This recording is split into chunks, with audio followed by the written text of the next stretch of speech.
Alhamdulillahi Rabbil Alamin hamdan katsira wa ni'matillahi wa barakah wa salamah wal afiyah fid din wa dunya wal akhirah innallaha ala kulli syai'in qadir.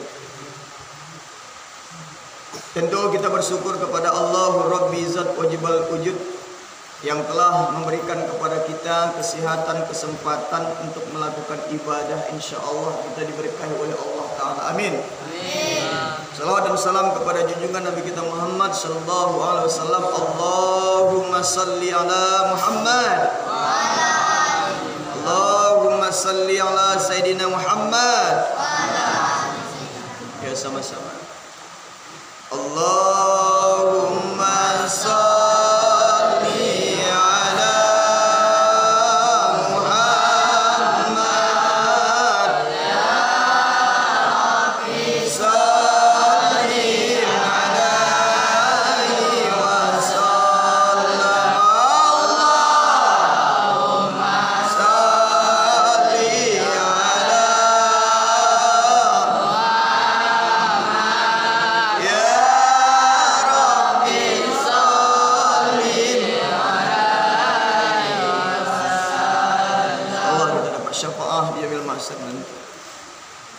pengkajian kita masalah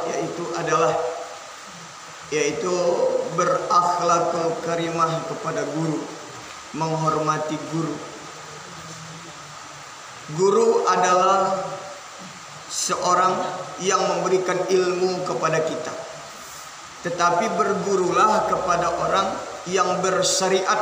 Tahu nggak, yang bersyariat itu adalah yang mengerti dengan hukum-hukum agama, yang mengerti dengan syarat dan sahnya, batalnya, haram, wajib, semua hal-hal yang ditentukan Allah dalam hukum-hukumnya. Ketika seorang guru apabila dia sudah keluar daripada hukum-hukum tersebut, maka ketentuan-ketentuan yang ada tersebut, maka kita harus berpikir. Nah, di sini banyak yang terjadi. Kalau kita lihat, ketika seorang guru dia mengatakan dia adalah seorang ulama, dia belum ulama. Ketika dia seorang guru adalah dia mengaku seorang yang alim, dia belum tentu alim. Ketika seseorang itu apabila dia mengaku dia adalah seorang wali, itu belum tentu wali. Artinya bagaimana? Berguru, ketika kita berguru kepada seorang ulama atau berguru kita kepada seorang wali, tentu kita harus melihat bagaimana syariatnya yang ada. Jadi pernah itu ada seorang yang ahli ibadah yang tersohor ketika zaman Rasulullah. Sehingga pada saat itu sahabat terharu mendengarnya dengan kehebatan-kehebatan, dengan makbul doanya. Tapi ketika sahabat pergi datang ke masjid itu, lalu dilihatlah seorang ahli ibadah ini. Lalu nampaklah oleh sahabat tersebut dia Rasulullah, dia meludah di dalam masjid itu. Maka apa kata sahabat ketika itu? Itu bukan wali, tapi itu adalah wali syaitan. Kenapa? Karena tidak di dalam hukum-hukum agama. Nah, kamu juga seperti itu. Jadi apa? Jadi bukan sebuah ukuran. Ulama itu bukan ukurannya karena sorbannya. Ulama itu ukurannya bukan karena jubahnya. Ulama itu bukan ukurannya karena dia memegang tasbih, tidak.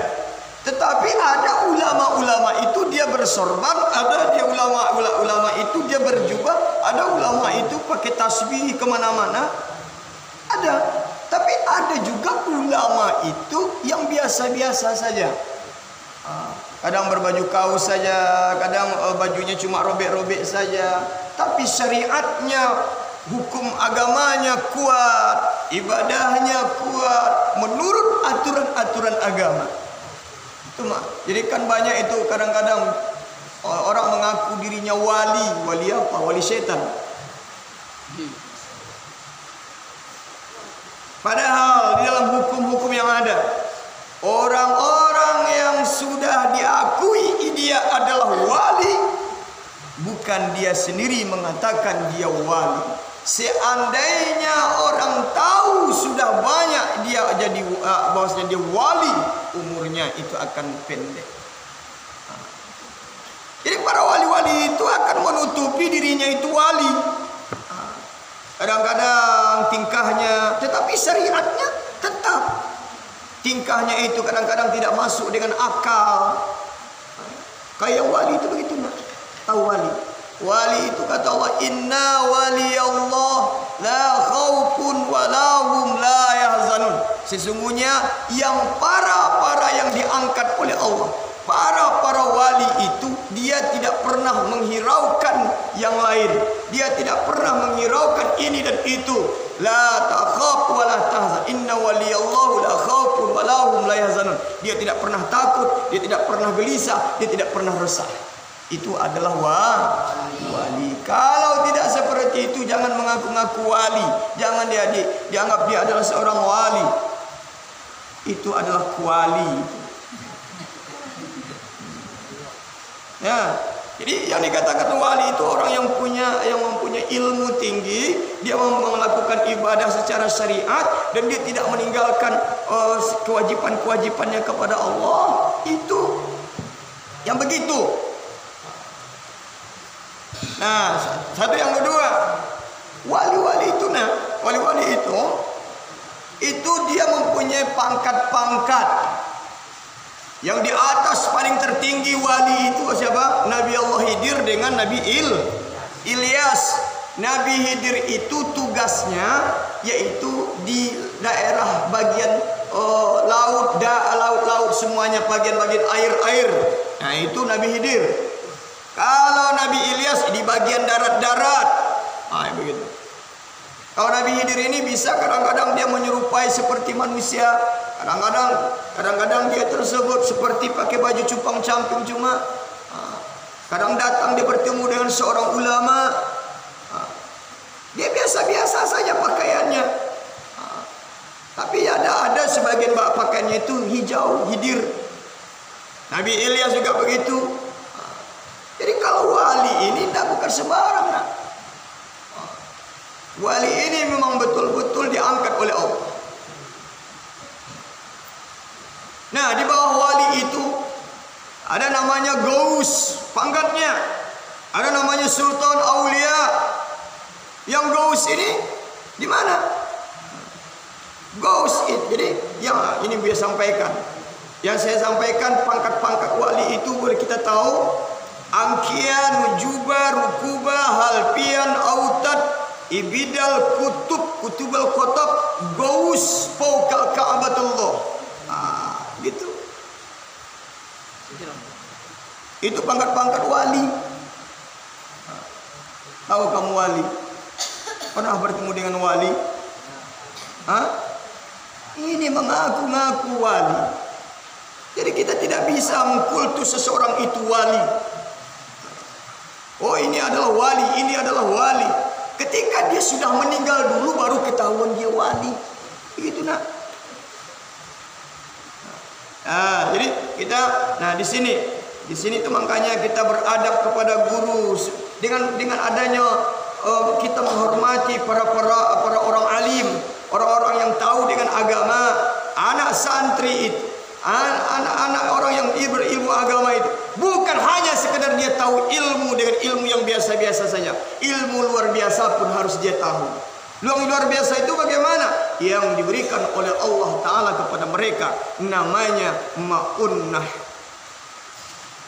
Kalau para wali apa yang dia dapat? Karomah. Begitu.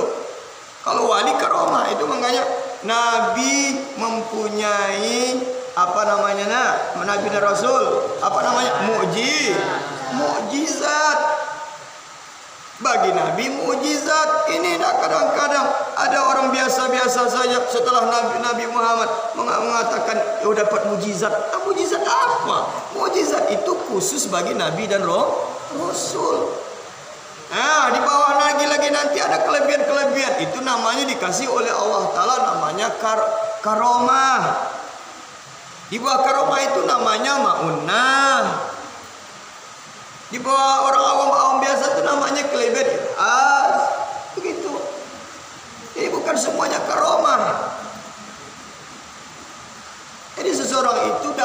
tingkat karomah, berarti dia adalah tingkat-tingkat para wali. Dari mana? Wah, ini dikatakan para ulama, para wali. Tingkat apanya? Tingkat ketinggian ilmunya, mahabbahnya kepada Allah, takarrub ilallahnya kepada Allah, murakabahnya kepada Allah, itu mujahadahnya kepada Allah. Semua apa yang dia lakukan itu hanya karena Allah. Tidak mau dia karena yang lain-lain. Wala nusiku bisya'in Allah. Tidak kami menserikatkan Allah, katanya begitu. Sehingga Rasulullah menyampaikan di dalam hadisnya, bayuni, dalam kitab Abi Jamrah juga, Ruahul Bukhari, an Anas radhiyallahu an Ibnu Mas'ud radhiyallahu anhu qala Rasulullah sallallahu alaihi wasallam, wa la tusyriku bi syai'in Allah azza wa jalla, Ruahul Bukhari. Berjanjilah kepada aku, kata Rasulullah, jangan engkau memperserikatkan Allah azza wa jalla. Jadi kita itu nanti dibentuk, kamu itu digodok, dibina, kamu itu betul-betul digodok menjadi manusia yang istiqomah, yang betul-betul yakin akidahmu hanya Allah, hanya yakin Tuhan karena Allah, apapun yang terjadi dalam hidupmu hanya karena Allah. Ini yang harus kita didik. Ketika kita sudah lakukan itu karena Allah, hidup dan mati pun kita akan siap hanya karena Allah. Jadi begitu. Jadi wali-wali itu ada. Nah, di Bukit Lupun, di situ mereka berkumpul, meminum air kehidupan, namanya al-hayya, al-baul hayya, air kehidupan, sehingga mereka tidak mati-mati. Nah, ada yang mati dilihat, dia hidup kembali, dikasih pangkat. Ibidal namanya. Ibidal ini pangkat yang ini sekali 1 tahun ini diganti. Ibidal ini 40 orang. Ada sebagian mengatakan 41 dengan pimpinannya. Jadi kamu harus begitu nak. Jangan sedikit-sedikit kamu katakan ini wali. Kamu katakan ini wali. Yang katakan ini wali tidak boleh. Sekarang kita harus berprinsip adalah talabul ilmi faridatan muslimi, menuntut ilmu itu wajib hukumnya bagi laki-laki dan bagi laki-laki dan perempuan yang Islam. Tuntut ilmumu sedalam-dalamnya. Belajar, kamu nanti belajar ma'rifat, kamu belajar nanti mengenal Allah. Awaludin ma'rifatullah. Mula-mula agama itu mengenal Allah. Bagaimana cara kita mengenal Allah? Bagaimana cara kita berdoa kepada Allah, betul-betul doa kita tadi rasanya diterima oleh Allah. Bagaimana doa kita, doa yang makbulah. Jadi yang dikatakan wali itu yang sesuai dengan syariat, yang memakai ilmu syariat. Ini kadang-kadang mengaku pula wali, kadang-kadang solat saja tidak ada. Kadang solat maghrib cuma hanya solat maghrib saja. Tidak bisa. Ketika sudah ada seperti itu bukan wali. Oh, ada yang seperti ini. Bisa saja dia itu wali, yakin kita aja karena dia sudah tua sekali, umurnya diperpanjang Allah. Tiba-tiba dia sudah lupa dengan dunia semuanya, tidak tahu dengan apa-apa lagi. Masalah dia itu wali, itu urusan Allah. Tapi kita tidak bisa lagi belajar dengan dia. Kenapa? Karena dia sudah lupa segalanya. Karena akal sehatnya sudah dicabut Allah. Yang tempat kita belajar itu kepada orang yang akal yang tidak sehat atau akal yang sehat. Itu harus belajar kepada orang yang akal yang sehat. Tetapi kita yakin sekadar mengikuti boleh. Karena ketika dia waktu mudanya, ketika dia umurnya sekian, ibadahnya tidak tanggung, dekat dirinya kepada Allah tidak tanggung, syariatnya cukup, hukum agama dia lakukan. Ketika dia sudah tua, baru dicabut Allah akal sehatnya. Umpama satu contoh, wajar kita yakin, tapi selama ini celananya celana pendek saja. Umpama ini contoh. Kira-kira wali itu celananya celana pendek, sembahyang sholatnya cuma sholat maghrib saja. Mengaku wali saja nggak boleh, apalagi mengaku nabi. Ya enggak? Banyak orang-orang mengaku nabi palsu, bertemu dengan malaikat Jibril, bertemu dengan para malaikat. Tidak ada konsepnya manusia yang bertemu dengan malaikat Jibril. Ya, dengar itu. Yang bertemu dengan malaikat Jibril itu siapa? Nabi Muhammad. Yang menerima wahyu dari malaikat Jibril siapa? Nabi Muhammad. Ini ada pula sebagian mengatakan dia bertemu dengan malaikat Jibril. Babian. Apa itu? Tidak ada. Jadi kamu harus tahu dengan ilmu yang demikian itu artinya apa? Kita harus berprinsip cuma hanya melihat syariat, hanya melihat hukum-hukum agama yang lakukan, adab-adab dia cara berbuat, adab-adab dia cara lakukan. Kalau proses-proses dalam kehidupan ulama itu banyak, beginilah, begitulah, fitnah lah, ini segala macam. Sedangkan Nabi Muhammad saja kena ludahi kan? Nabi Muhammad yang disayangi oleh Allah Tuhan. Nabi Muhammad dilempari dengan tai onta, ya kan? Nabi Muhammad dilempar dengan batu berdarah bohinya. Ya enggak? Kamu apa tantangan bagimu? Apa tantangan bagimu? Belum apa-apa kita ini. Itu makanya kata Imam Ghazali. Itu makanya kata Imam Ghazali, apabila Allah Ta'ala tidak memberikan ujian kepadaku satu hari, berarti Allah Ta'ala itu sudah lupa kepadaku.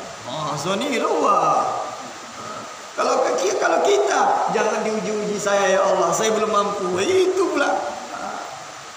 Nah ini, kalau ingin derajat kita diangkat oleh Allah Ta'ala, yarfa'illahi darajah, diangkat oleh Allah Ta'ala derajat kita tadi dengan apa? Dengan